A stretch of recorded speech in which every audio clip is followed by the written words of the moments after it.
Good afternoon, everybody. Thank you so much for joining us here today. This is the final installment of our Advocacy 101 series. Advocacy 101, the first session focused a lot on the rules about electioneering versus lobbying versus advocacy.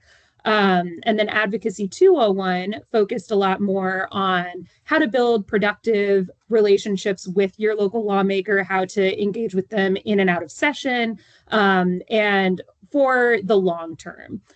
So today's our final installment, and this is much more about the experience of working with lawmakers.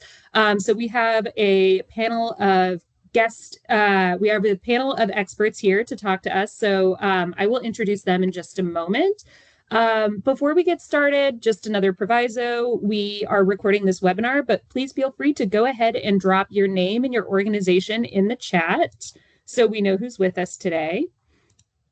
And before we get into the main content of the webinar, I just want to give a quick overview of who we are at Prosperity Indiana. We are a membership association for nonprofit organizations, public entities, individuals, and private organizations that are engaged in the community economic development sector. So that includes banks, United Ways, foundations, community development corporations, affordable housing developers. There's a real breadth to our membership, but we're all focused on that idea of community-based economic development. We have a wide variety of members from across the state geographically. All 92 counties are represented. And you can look at that pie chart or that donut chart over there and see how our membership roughly breaks down. About 2/3 of our membership are nonprofit organizations, and then private organizations, public entities, and individuals make up that remainder. Our programming follows, we engage and do our work through what we call the REAP framework, and I've kind of used two of the words in there already. We provide resources, opportunities for engagement, advocacy, and programs. And obviously, Advocacy 101 is one of the programs that we offer to really shore up the network of advocates for the community economic development sector in Indiana. And that's why we're all here today. I'm going to go ahead and introduce our panelists real quick. So I'll do a round robin of our panelists, and they will go ahead and give us their name, their organization, and I have a fun introductory question so you can all get to know them really briefly before we move into the main kind of content. So Lindsay, I will start with you. Can you tell our guests who you are, what connects you to our work, and then also a little bit about your kind of career in advocacy, how you got started, the issues you focused on, and how you've transitioned into operating your own firm? Absolutely. Hi, everybody. Welcome. I'm so glad to be with you today. I'm signed in here to my Teams account with my social workers account. I do represent the social workers of Indiana here at the State House, but I also work for Citizens Action Coalition. As you just saw, I represent mostly nonprofits at the State House and work to mostly in human services. And I opened my own firm 10 years ago. I was first a House staffer working in both constituent services and media relations. And so I melded all of that into when I left the State House after, it depends how long you've been there to know what I'm talking about, but the slaughter of 2010 is when I left. And then I opened my own firm after being with Citizens Action Coalition for a few years and essentially provide pro bono services for many nonprofits that do not have a marketing budget per se, but also low-cost services for nonprofits to be able to have boutique public affairs and public relations services without that cost of a big brick and mortar firm. So it's very nice to meet you all. I am glad that you're here and glad to share some of this knowledge along with my colleagues. And I'll pass it back to you, Rachel. Thank you so much, Lindsay. I'm going to move us on to have Sam introduce himself. So tell our guests who you are, who you're with, and a little bit about your background in advocacy and how you have kind of been preparing for the work you do today throughout your career. Yeah, thanks, Rachel. I'm Sam Sneidman, Vice President of Government and Sector Relations, here at United Way of Central Indiana. The guy you see in that picture has a little more gray hair than I like to show off, so I try to keep it real short here. Um, so, United Way Central Indiana is a United Way, is part of the broader United Way network. We represent a 7 county region here in Central Indiana. Marion, Hamilton, Hendricks, Hancock, Boone, Morgan, and Putnam counties. So we have a little bit of everything. We have um, urban, suburban, rural. We have some of the wealthiest communities in our state and some of the most densely concentrated areas of Alice and poverty of any place in our state. I think Rachel's question about what prepared me for this work and the kind of work that I do. I'm a first generation college student, college graduate. I am the only person in my family to go to finish college, finish a graduate degree, and I've finished 2 of them. I like to joke to my siblings that I've earned a degree for all of them. Um, and One of the reasons that I got into working in policy and advocacy, and I've mostly been in the education and workforce development spaces, is because I'm an evangelist for what education can do for people. I'm an evangelist for public investments into people because I was the beneficiary of Pell Grants and WIC and a whole variety of other programs. Growing up in a house with a mom who raised 4 kids on 2.15 an hour plus tips at a Waffle House, right? So the experiences of Alice families, of folks living in poverty, these are my people, right? This is the situation in which I grew up, quite honestly, and sadly, the situation that some people in my family are still in. And so, I try to bring that lived experience um, to work every day, but I also try to bring a great deal of gratitude for the systems and structures that have given me an opportunity to pour back into them. Thank you so much, Sam. And thank you for being here with us today. Um, Also from the United Way Network, but in a little bit of a different capacity, we have Michael Budd. He is with Indiana United Ways.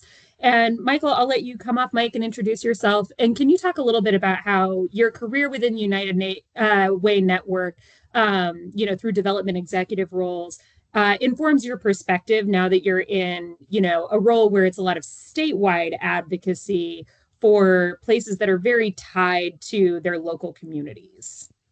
Well, sure. Good morning, afternoon, everyone. I think like Sam, I have more gray hair than that picture, but I like that picture, so we'll keep it. Michael Budd, the President and CEO for Indiana United Ways. I've been in this role for 4 years, United Way Network for 26. I think as I think about my career in United Ways, so there was a time where we didn't really talk a lot about public policy. We kind of stayed out of it. And I think the evolution over time is realizing that the kinds of things that we in the local community are trying to solve or tackle are oftentimes impacted significantly by state or federal policy. And so bringing that to the state house and to work at the state level is important. But I also think that experience in local markets reminds me the big P and little p of politics, right? And there's politics and there's offices and then there's relationships and there's all these things that are interplayed with each other. And I think as organizations that have local footprints and local really grounding, you've got to think about what is your lane, what do you bring that the statewide legislation will be, will pull in, will matter, and then how do you do that in a way that also doesn't distract from your local work? I think that can be a pretty difficult balance sometimes for organizations and for United Ways. We're the state association. Central Indiana is one of our members. There's 43 members across the state. Also trying to balance all those different perspectives. I think it's bottom line, though, is that we have to do this work if we are going to make meaningful change in our local communities. because there's just challenges that people face that are bigger than we can fix with philanthropic dollars or with good local intentions.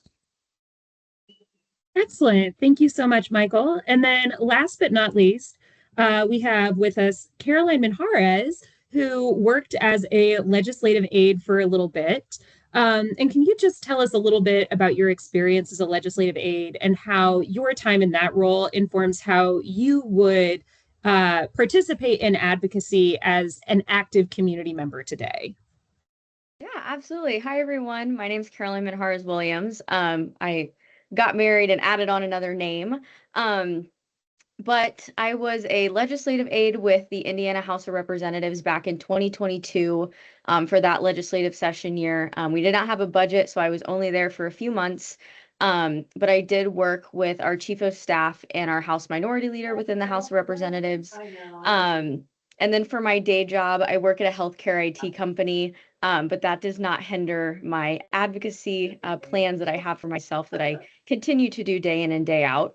But just to kind of look back at my time of, when constituents would call and send letters in about different oppositions or support for different bills, it's really changed my advocacy, knowing how I want to reach out to a legislature, and knowing really what's going on in my community. And I think with that, just really getting face-to-face time with whoever your representative or senator is, has really made the most impact in my life, with my advocacy roles. And so we can kind of talk more on that later of what all of that looks like with that. But yeah, thank you, Rachel, for having me as well.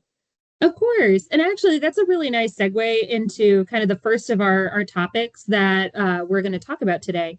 Because I think this advocacy work ultimately takes place through conversations with people.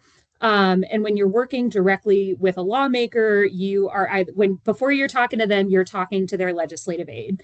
So can you help us understand the dynamics of a state legislator's office and what should advocates know or consider when thinking about what their tactics are going to be, scheduling a meeting versus making calls, encouraging their supporters to make calls, and how to approach those and when different tactics are going to be the best one to meet those goals. Can you just give us some of your insights on that? Absolutely. So there's a lot of different ways for you to get in contact with your representative throughout either session or just throughout the year. So while session's going on, it can be very chaotic for a lot of legislators and a lot of aides. For us as aides, like I would consider myself a gatekeeper. I'm the one that when I would answer the phone, that's who you talk to. You would share your opposition with that aide. And then ultimately from there, whether it's I'm the one who is opening a letter or I'm the one who's answering the phone, all of that gets put in to, some have databases, some have Excel sheets. And the more information you share about yourself, the better, and the more updates that you'll get personally. So for instance, if you were to call in, you're like, hi, my name's so-and-so, I live in this district, this is my address, and I'm in opposition of House Bill, whatever it may be. From there, we're going to put that into that database. And so when our legislators ultimately go and caucus, which they meet before session to kind of walk over, what's in that Excel sheet? Are we seeing a lot of oppositions to certain bills? Are we seeing a lot of acceptance for certain pieces of legislation? They're going to talk through that ultimately and see, as a caucus, how are they going to vote? Sometimes that vote is decided before any constituent conversations even added in. And sometimes that really opens a door for discussion of, how are we going to vote on this piece of legislation? But the more information you share about yourself, the better. And ultimately, at the end of session, if you share that information, you'll get a letter from your legislature of, hey, this is why, we voted this way. And this was kind of the idea behind it. I also would write those letters in on behalf of my legislator. But it's just a good way to get there. And I think outside of session, advocacy doesn't stop in the 3 to 4 months that session's gone on. And I think some of the best ways to really get a point across as you as a constituent is to find time outside of session to meet with the legislator, right? we're at a point where not a lot of bills are a surprise on necessarily the language or what they're necessarily filing. And so if there's something that's important to you that you want to talk to your legislator about, call and request a meeting. And especially outside of session, that's a great time to really sit down and have that conversation as two people instead of having that barrier of, a letter, an email, or a call. So there you go. I was on mute. Thank you so much. So I want to move on to, I think that was a really good segue into kind of another topic, which is understanding the nuances of any individual lawmaker that you are meeting with. So I'll open this up to, Lindsay, Sam, and Michael. When you have been working with lawmakers, how can you set both the conversation and that long-term relationship up for success?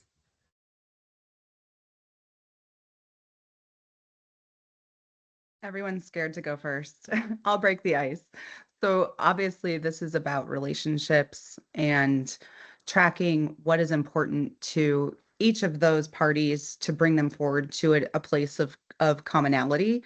And I think it's really important to find out what experience that legislator has before entering into the conversation.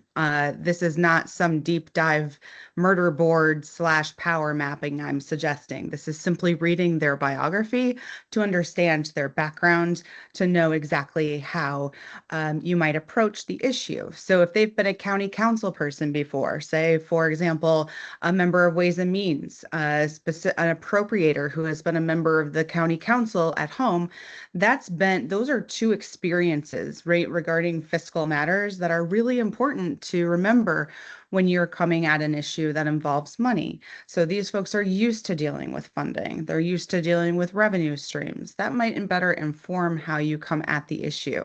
Say, especially, for example, on an issue that Sam's working on, which is childcare, because the first question, of course, always revolves around, well, how are we going to pay for it? And there's always an answer for that. And it just depends whether that's going to be legislatively, if there's going to be the appetite legislatively to deal with that. So I would do your research first and make sure that the person you do want to have a meeting with, you know about. And if you are lucky enough to get a meeting with them, and I might suggest making sure that you ask multiple times for that meeting just to make sure you get it. That's something that I've had trouble with. Many of you may have had trouble with too, is making sure you get that meeting to discuss that issue. It's no good if you can't get an answer. And so sometimes you have to burn it down to get that meeting and get a lot of people on the phone to make sure that they request to have that meeting as well. So the individual at the State House understands that you have the ability to have the conversation with the multiple entities that are interested in the issue. So squeaky wheel does get the oil at the State House, but I would definitely suggest making sure that you know exactly who you're talking with, because you want to tailor that message. You don't want to waste their time. You want to make sure that you have absolutely the most knowledge you can when you walk into that room, so you're not wasting their time. And you say, your history as a as appropriator, or your history with this issue tells me that you would be interested in this take on it. And that's important to make sure that you're making your point in a way that reflects their history before they got to the legislature. I hope that's helpful.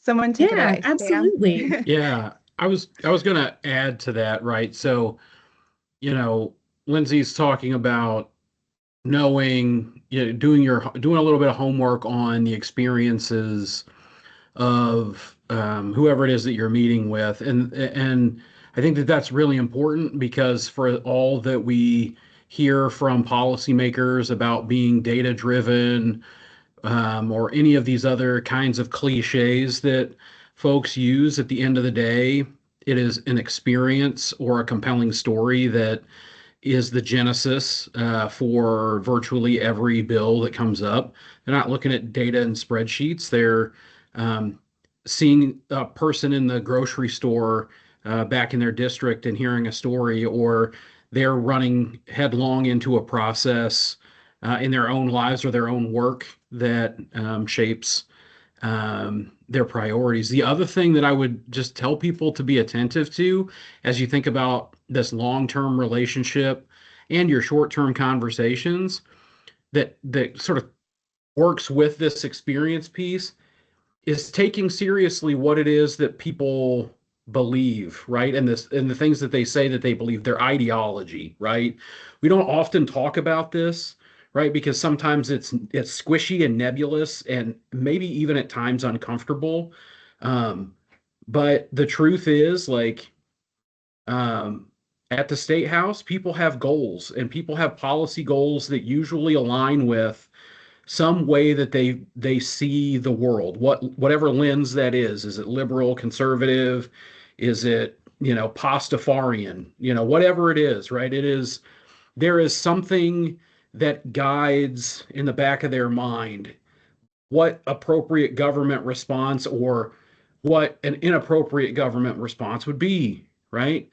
And I think being able to speak the same language in the conversation, being able to speak to that policymaker's policy goal and their electoral goal, right? Like to be able to say, like, hey, this is something that um, Lindsay mentioned childcare, right? Like we have a lot of legislators who are traditional family people, right? Maybe they even want mom to stay home and take care of the kids, or multi-generational families who can sort of chip in.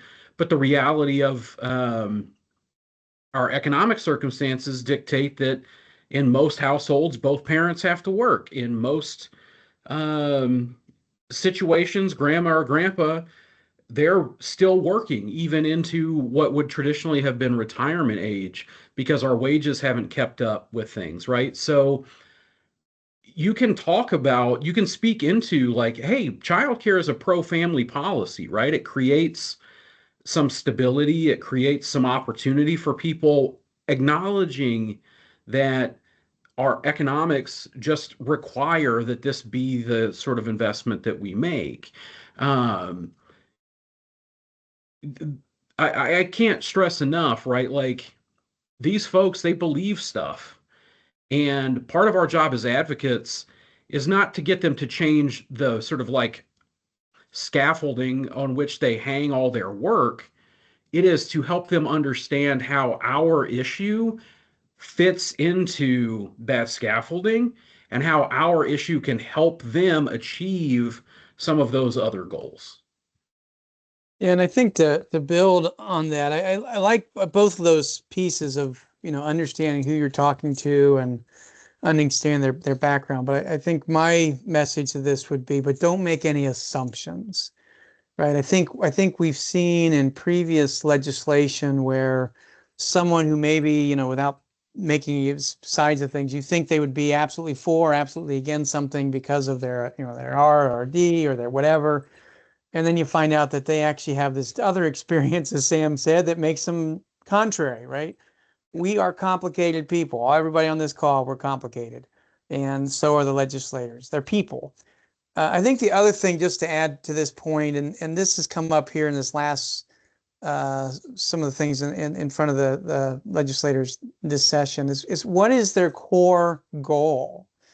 Right? I think sometimes we see the legislation or the things they're saying and we think we have no common ground. I think understanding what it is they're ultimately trying to solve, we may not agree with how they're solving it, but we might agree that it's a problem that needs solved, right? And then I think you can build from that relationship of common ground. We agree, on certain things, and again, let's talk about the nuances of what we don't agree on, and are there ways that we can work together to help you, legislator, achieve what you're seeing? And I think, Sam, this is kind of what you said. And sometimes that requires some compromise on our part as well to say, you know what, I see what you're trying to do, but this is the part of that that really creates, this bigger problem and this other side of the issue. And I think we've seen that happen where also I might not be the right person, but there might be somebody else that's the right person to bring up a certain issue that came up with the payday lending, right? The usury concerns that some had. And so I think thinking about that too is what are all the ways from background and philosophy, a worldview, how are they viewing this, and what do they think they're going to fix, assuming in all cases, not that it's true in all cases, but assuming in all cases that they have good intentions. No one says, I'm going to go to the state house and cause problems for the state. That's not what they're trying to do. They're trying to solve problems. They have good intention. Excellent. Thank you all so much. I want to follow up really quickly with Michael, because I'm thinking about there are some lawmakers that they really respond well to kind of local and district-based data. And I know that Indiana United Ways is really involved in providing data on ALICE households. And can you just talk a little bit about what that is, how it fits into your work, and how you see your partners around the state use that as kind of an example for how we can bring place-based data into our conversations with lawmakers? Yeah, so for those that don't know, ALICE is asset limited, income constrained, but employed. It's a national measure to determine kind of your working poor and who that falls into. Currently in Indiana, it's just under 40%. I think it's 38 or 39% of the population falls into that category, including your those in federal poverty. And really, what that data I think does for us as residents of the state is helps to bring to mind what's in the local community that the legislator represents. Because sometimes it's easy to say, I drove into Indianapolis and I saw this stuff and we don't have those problems in our community. Well, you do. All right, I've worked in 4 states. I've lived in multiple communities and done this work, and everybody has homelessness. Everyone has mental health challenges. Everybody has childcare. You list it, it exists. There's no one it doesn't. And sometimes just giving that data to say, no, this is also your issue, and this is how it's going to impact. I think, Rachel, also having, if you are that person, you coming as the local voice, and if it's someone like me at the state level, finding that person at the local voice to come and say, and this is what we see on the ground, both the data and anecdotally, this is what we see happening, how we envision this going. It's as good as our lobbyists are, and as good as our representatives are at the State House. I think there's nothing quite like somebody that somebody that you might see in the grocery store next week is also telling you these are the challenges that we see and why this nuance of this law or this piece of this law we think could be problematic. If I Yeah, can and I add to think that, especially, Rachel, oh, sorry, go ahead, Lindsay. I'm so sorry. I didn't want to. I don't want to step on you. I'll just add this very briefly because I think what Michael is saying is so critical. I, as an advocate, I have relationships in the state house, certainly, that only 20 years there can give you, but that has absolutely no way of ensuring an outcome in something. That's why coalition building is so important. And if you are in charge of coalition building for an issue at home, it is so important to include everyone that is involved or wants to be involved in this and not gatekeeping any of that info that's happening, that collateral that's trading in emails or in the communication pieces with your legislator, because you never know what that thing is going to be, who that messenger is going to be that makes the issue happen. This happened personally on a coalition that I'm working on for some clean energy initiatives. This wasn't really a huge issue for a larger community at the State House until we had Conservatives for Clean Energy weigh in and start their work. And then we quietly withdrew and allowed them the leeway to be the voice in the front. So we could consider that we have all in moving an initiative forward, whether that be citing, whatever it is, having that coalition partner be the frontline voice would essentially not guarantee. I don't want to use the word guarantee in the legislature. We're not going to use that word, but increase the chances of the possibility of the issue moving forward. So please consider Michael's advice there and throw your best messenger that you believe would control the the conversation appropriately to win over those individuals at the State House that you're either whatever committee you're dealing with or whatever subject matter you're dealing with. Sorry, Rachel, go ahead. No, that's okay. I was just going to say, because I know we have some frontline service providers on the call. And so one of the things that frontline service providers are always able to bring to a conversation is client stories, stories of impact about how they see how a policy gap or, a funding deficit or a new policy would directly impact the people they work with. And then being able to turn that around and say, that's one story, but that's going to happen to 40% of households in Indiana fall in this Alice category. And so I think being able, it's not an either or, it's a both and when it comes to those anecdotes, that individual story, and then having the data on the other side to say, and this is how many times it will replicate in your district. I do want to keep us chugging along. And, Caroline, you said something interesting in one of your earlier comments about how sometimes when they go to caucus, the outcome of a vote has kind of already been decided. And without any kind of specifics, we're not here to like rehash particular bills in previous sessions or anything like that. But I do think that speaks to sort of the nuances of caucuses that can exist session over session.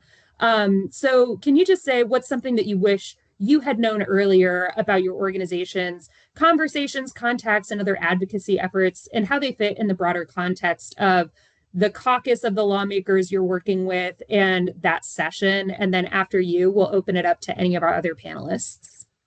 Yeah. Let's see. I think it's a loaded question. But I think some of the things like going into going into the session and knowing that those caucuses are occurring, just that always happens. I think the timing is a big thing to know too, of like, what does a week even look like for your legislator of getting those times in, right? Of like when you're going to contact, what type of conversations you're going to have. And ultimately, like I have never been to one of those caucus sessions. They keep that very locked up. So like even as an aide, I don't know what conversations even go about. So I feel like I'm not like a ton of help on this question. If anybody else wants to kind of open up on what you think here, that would be great. Anybody else?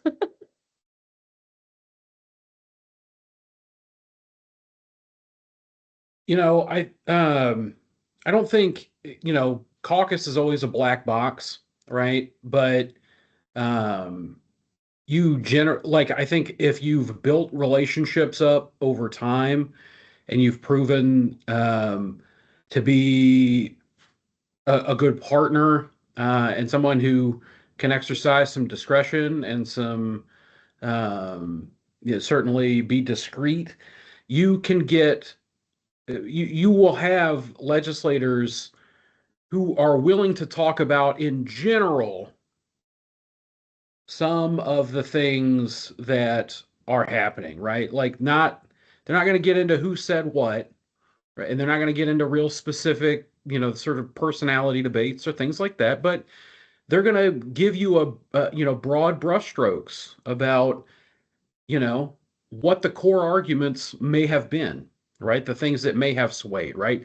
Was this something that the speaker really wanted, right? You can probably find that out.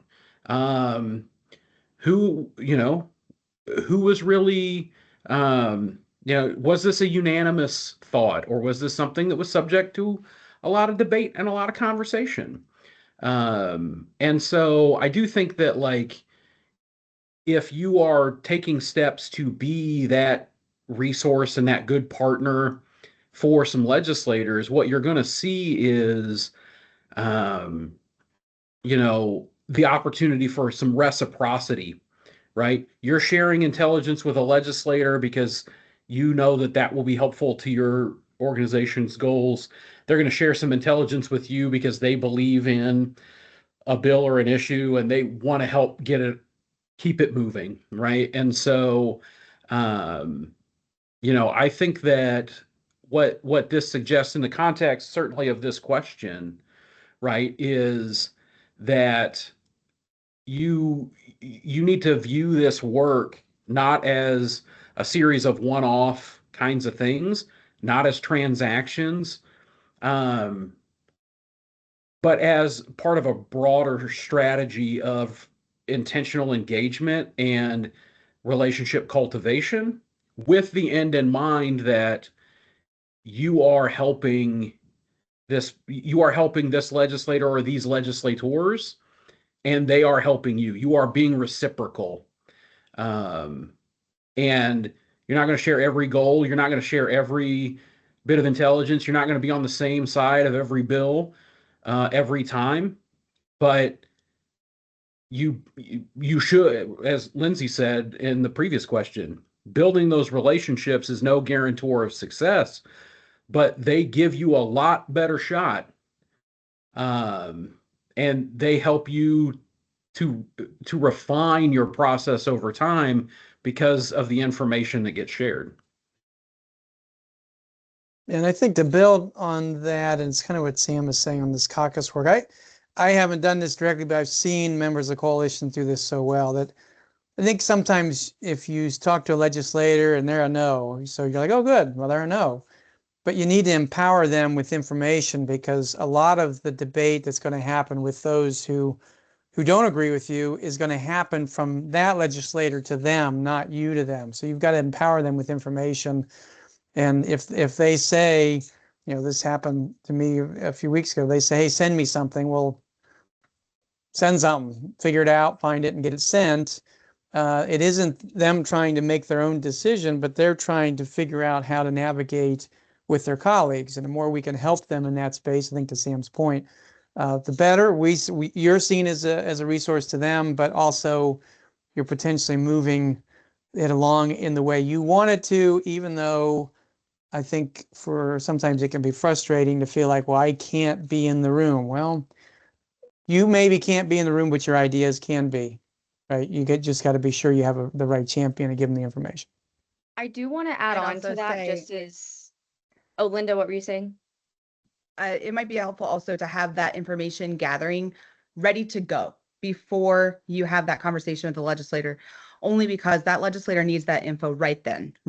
Like, you cannot wait. It needs it right now. And if you don't have that one pager ready to go on your issue, or you're wasting time compiling it and you have to get your whole coalition together to get the talking points together and everything, you're wasting time. And in a short session, like, if that legislator asks you for something, you need to get it right then.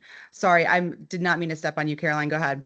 No, you're okay. That it's right with my point. I think one of the things too is, like, yes, having conversations directly with your legislators, but for me, in the position that I was in, all of the documentation that went down to caucus for my legislators came from my desk. So a lot of the things too, like if you have information, talking points, different things that you want to share, and you've noticed, I mean, you can go online, how everyone votes on, the certain stages of legislation, you can see all that. So if you have something extra, find a way to get it to that legislative aide, and we can get it where it needs to go, even if it comes in front of eyes for seconds. If there's something on there that catches it, that's one more step that you potentially could make that you might not have in the first place.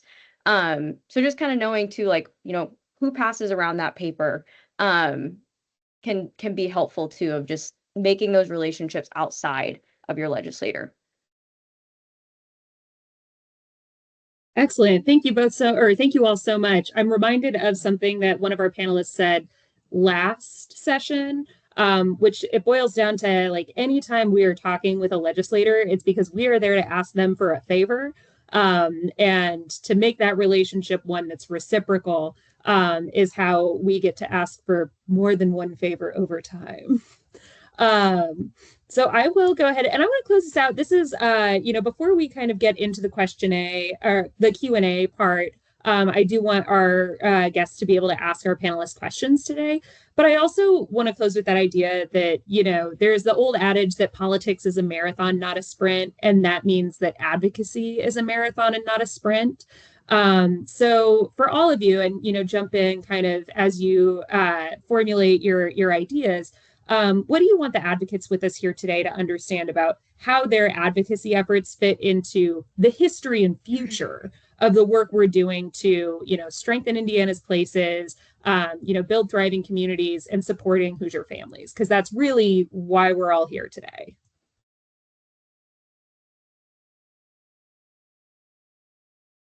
So I would just say that persistence really matters in all of this. It is the easiest thing, especially with everything that's happening in the world right now, um, not just at the national level, but the much more close to home.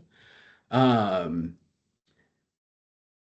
it is really important that you stay persistent and you stick with it, right? Because there is important work to do. You got to manage self-care, you got to prioritize those things, of course. But if you are bought into this work, you got to stay bought in. And, Daniel Patrick Moynihan, the former Senate Majority Leader, he once said that if you don't have 30 years to devote to the work of social policy, then you shouldn't get involved. And I mean, he was acknowledging the 30 years is sort of like beside the point, but he's acknowledging that it's a long-term play. The work that we're doing in this space, whether it's housing, childcare, education, workforce development, responsible lending, these are all elements of social policy, and nothing turns on a dime. So we have to be willing to put in the work over time, which requires a level of grit and resilience and persistence in our work. Thank you so much. And I would also add to that, nothing's fixed either, right? Things can be policy 1 minute and then that policy can change in a session or, a congressional term or whatever. So there's also got to be the willingness to come back to an issue and revisit it when that's what the situation calls for. Yeah, and I think it's the whole change of the arc of history, right, and how things happen. I was thinking about this last night or how to answer this question. I think of it like my 401k or my 403b, right? On any given day, I could be greatly depressed or greatly happy, but that's just that one day. I need to look at over the course of time, and over the course of time, is it heading in the direction I wanted to go or not? And then right, take it that way. I think Sam said this, but I think the self-care, right? It's a bad day. Something didn't go your way today. You take that moment, but then know that tomorrow's a new day, and tomorrow the market may be up. So stick to it. In 53 years isn't super long, but the older I get, the more I see patterns in our time and think of the times that, this happened or that happened and how I felt or how I thought the world was this or the world was that. But here we are, right? And I think we're in one of those times. Will it be 6 months? Will it be 2 years? I don't know. But at some point we'll look back and we'll have a perspective about it. And I mean, COVID was that way, right? The first month of COVID was, and I think we always have to bring ourselves up to that level and think about where is the flow chart or the graph today, and how do I make it better tomorrow with not letting today bring me crashing down.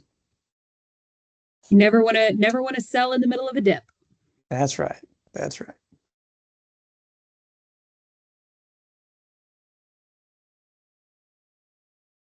And then, Andrew, I would also be curious to hear from you on this. You've got your own kind of career in advocacy, and as much as I'm enjoying hearing from our panelists, I consider you one of our resident experts. So please jump in with your thoughts on this one. Well, and frame again for me what our current question is, if you would. I can also make it a pretty softball because I'm thinking about the Hoosiers for Responsible Lending Coalition in particular, and how that coalition has been really focused on payday lending in Indiana for just so many years. And so I'm thinking about how do we frame our efforts in any one given moment in kind of a broader look in the history of social policy in Indiana and the future of social policy in Indiana. Well, that from a really big perspective, I think as our experts have been talking about, it's really helpful to be able to, be able to put what your ask is into that broader context. So you talked about Hoosiers for Responsible Lending. That group got its name, I think maybe about half a decade ago after the COVID pandemic came on, but the core advocates have been around for a lot longer, as you said, fighting against the expansion of predatory lending. And in fact, some of those efforts have been part of this broader Indiana Assets and Opportunity Network that PI also convenes. However, because those efforts had always been, it had sucked up so much energy, we decided that it was important to give that group its own name, its own identity. And in fact, Lindsay, who's our expert on this call, helped come up with the branding that you'll see around that group, and phrasing it in order to give it its own identity. So, in terms of that's been helpful because it's allowed not just the core advocates who are in the hallway of the state house to have that name and identity to focus on, but also a whole like email list and group of supporters, people who would respond to action alerts. Now we're able to see when they heard that name, Hoosiers for Responsible Lending, they knew very clearly that we were talking about consumer protections and protections against predatory lending products. As that group moves forward, there's an opportunity for them to think about how they fit into the broader sense, again, of consumer protections and also economic opportunity as well. So, in some ways, some of those conversations have now gone full circle, that it's important to know exactly what your ask is and how it fits into that broader context. Yeah, and I think that the existence of that coalition, like the Hoosiers for Responsible Lending Coalition, has been fighting for responsible lending practices and consumer protections around lending in Indiana for a long time, and we're going to be here into the future as well. But the existence of that coalition and the consistency of the focus on responsible lending products and services as our key issue gave us some advanced credibility when we came in to talk about something that was brand new with earned wage access products like daily pay and that kind of thing. And so there's a certain amount of coalitions exist to get stuff done in any given legislative session, but they also exist to exist. Because if we needed to pull Hoosiers for Responsible Lending together in response to earned wage access product, we wouldn't have had that history and we wouldn't have had that identification with the issue of consumer protection. And so I don't think we would have been as successful in working on those kind of regulations to protect consumers around these products. So that was why Hoosiers for Responsible Lending came to mind. And yeah, Lindsay, go ahead and pick this up. Nor would you have the time. You would be completely caught flat-footed if you had waited to put that conglomeration of voices on that. But thanks to that, especially in, like, say, for example, I think it was 2019 where we were working on Senate Bill 213. That was a giant payday lending expansion. I think that was the first year we worked on that. Andrew, please correct me if I'm wrong. It might be 2018. But anyway, if we had not had that coalition put together, we would not have been able to respond as quickly. We would have still been formulating our thoughts and, putting together all of our teams instead of focusing on the issues at hand, which is, hey, this bill is being heard literally in 48 hours and we're screwed if we don't move quickly.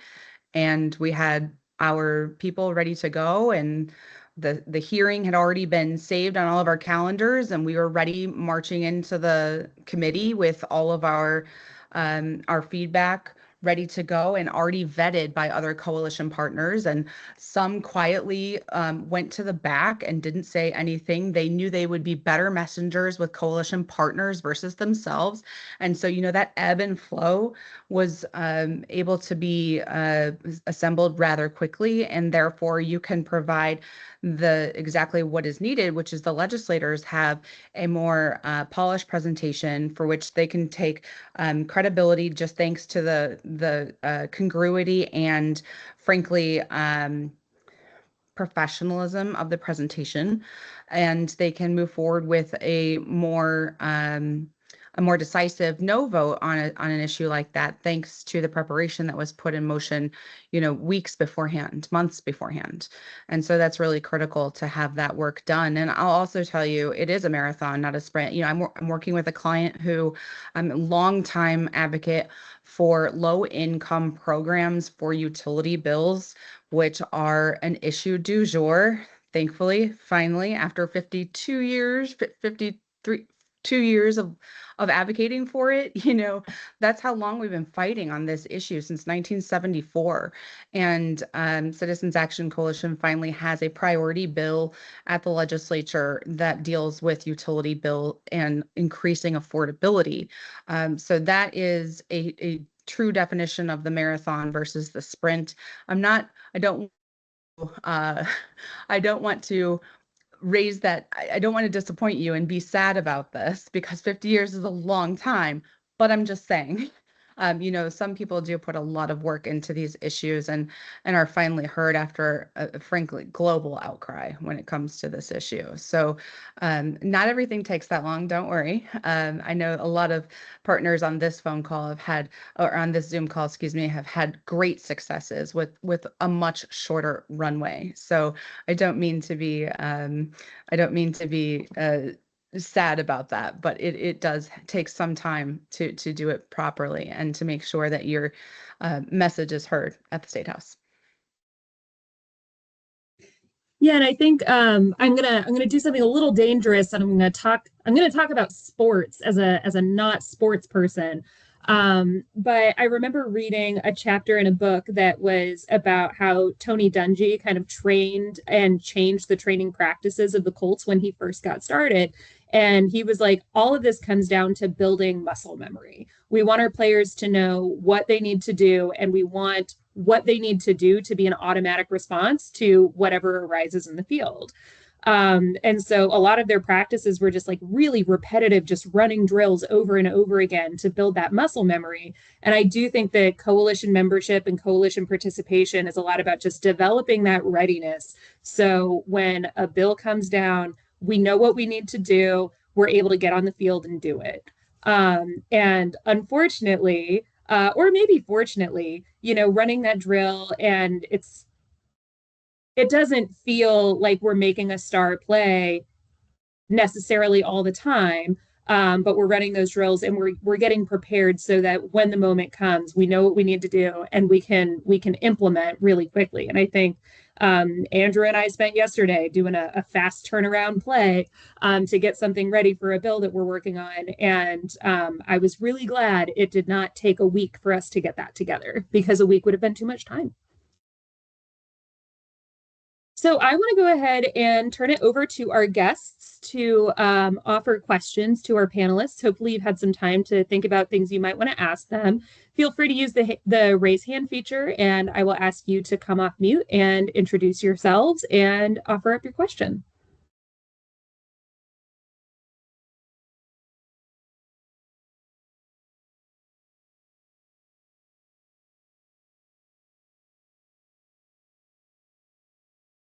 And then I always have questions, so I'm happy to throw one out.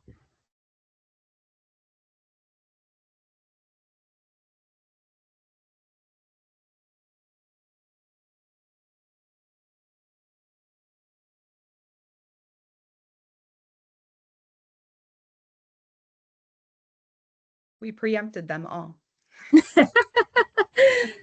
You're just too thorough.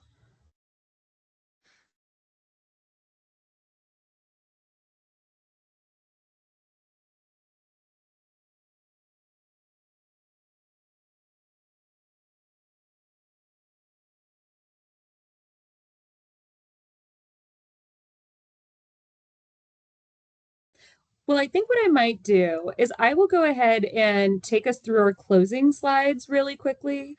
And our guests can think about any questions that they might have.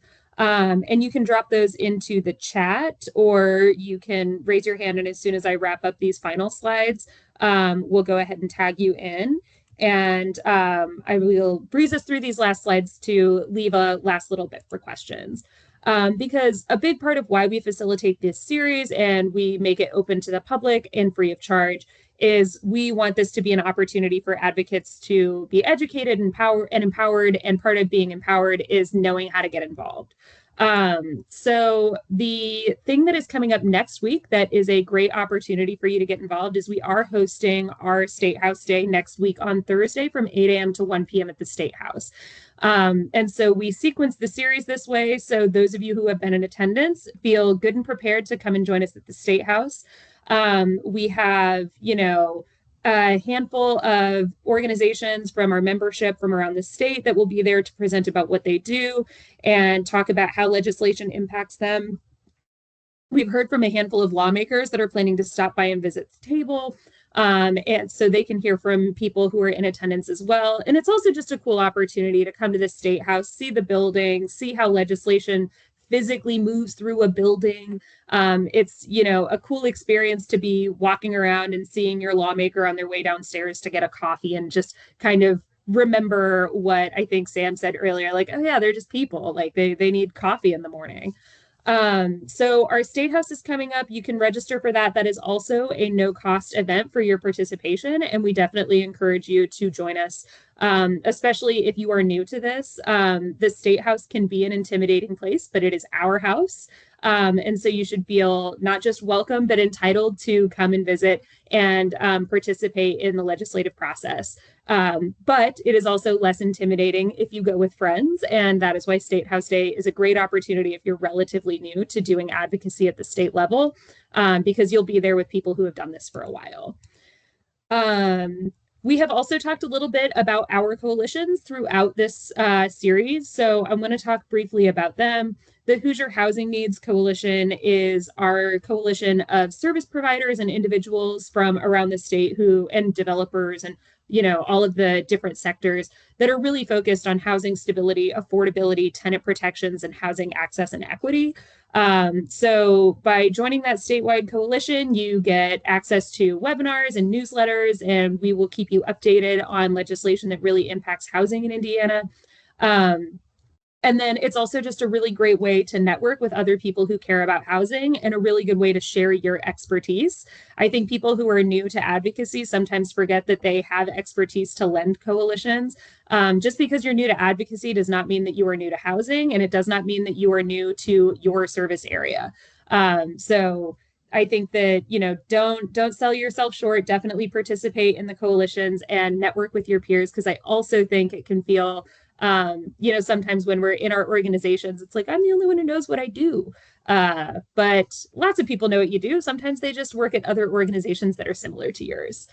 The Indiana Assets and Opportunity Network is focused on financial empowerment, policies that enable savings for the future, and continued investments in stabilizing public benefits and other financial assistance programs. So all the same deal, you get the same stuff with membership with the Assets and Opportunity Network. It's just about a different issue area. And then Hoosiers for Responsible Lending, which we talked a little bit about earlier, is a kind of spinoff that's very focused on responsible lending practices and the prevention of financial exploitation of low-income households. So we focus on improved access to credit, consumer protection regulations, and we are increasingly looking at those alternative financial services that function a lot like payday lending, but are not called payday lending. Feel free to reach out to me. I will drop my email address in the chat. So if you have questions about any of those coalitions, you can reach out to me and figure out the next steps to get involved. And then Andrew, this is our last installment of the series. So I want to pass it to you to round out anything that maybe I've left out. Well, first of all, I just want to thank all of our experts who joined us here today. Please give them a hand. And please let's also give Rachel a hand. This is her first Advocacy 101 series. And I encourage folks, if you like this content and you want more of it, we have previous versions of this on our YouTube page from Prosperity Indiana. And so you'll get to see some of the same issues, but tackled in a slightly different way. But I really appreciate the focus this time on allowing our experts to provide their personal experience. And you got some really, we called it 301, but these are some grad level tips that you got here today, folks. So really appreciate everything that you did here for us today, both to Rachel and to our experts. Yeah, and we are just after 2 p.m. And I don't want to hold anybody longer than we had scheduled. So if there is a question that you have for one of our panelists that you didn't get to ask, feel free to grab my email address from the chat and I will forward your message to whichever of the panelists you want to pose a question to, and we'll get back to you. But thank you all so much for attending Advocacy 301. Please join us for State House Day. And if you have questions about becoming a Prosperity Indiana member, feel free to send me a message at my email as well, and I'll connect you with our engagement team.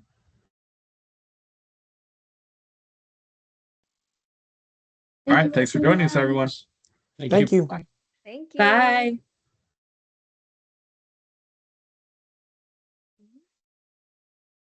Thank you, Rachel. Thanks so much, Caroline. It was nice to hear from you today. Ooh, it's just me now.